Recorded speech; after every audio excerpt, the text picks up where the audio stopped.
மாண்புமிகு தமிழ்நாடு முதலமைச்சர் அவர்கள் அரசு செவிலியர் பயிற்சி பள்ளியில் பயின்றவர்களுக்கு 1156 கிராம சுகாதார செவிலியர் மற்றும் 75 துணை செவிலியர் பணியிடங்களுக்கு நேரடி நியமன ஆணைகளை வழங்கினார்.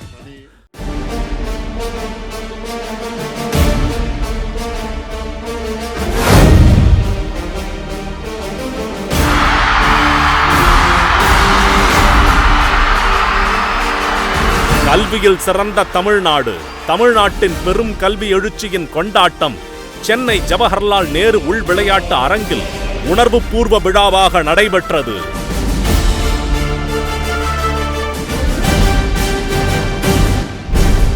சாப்பிடாம வகுப்புக்கு போகிற அந்த குழந்தை காது பசியில அடைக்கும், வயிறு கில்லும்.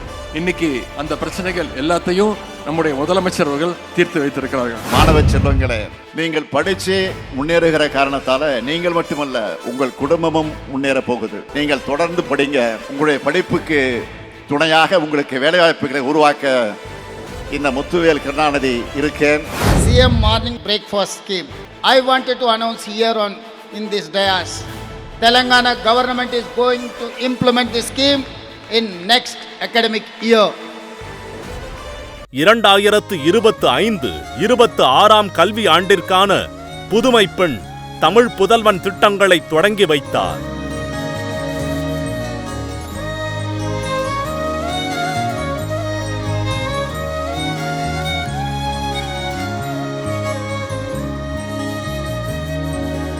மாண்புமிகு தமிழ்நாடு முதலமைச்சர் திரு மு.க. ஸ்டாலின் அவர்கள் MS சுவாமிநாதன் ஆராய்ச்சி நிறுவனத்தில் நடைபெற்ற பேராசிரியர் நிகழ்ச்சியில் கலந்து கொண்டு உரையாற்றினார். வேளாண்மை உழவர் நலத்துறை சார்பில் நடைபெறும் வேளாண் வணிக திருவிழா 2025 தொடங்கி வைத்து உழவர்களுக்கு நலத்திட்டங்களை வழங்கினார். நடிகர் திலகம் சிவாஜி கணேசன் அவர்களின் 98வது பிறந்த நாளை முன்னிட்டு தமிழ்நாடு அரசின் சார்பில் நடிகர் திலகம் சிவாஜி கணேசன் அவர்களின் திருவுருவச் சிலைக்கு மாலை அணிவித்து திருவுருவ படத்திற்கு மலர் தூவி மரியாதை செலுத்தினார் மாண்புமிகு முதலமைச்சர் அவர்கள்.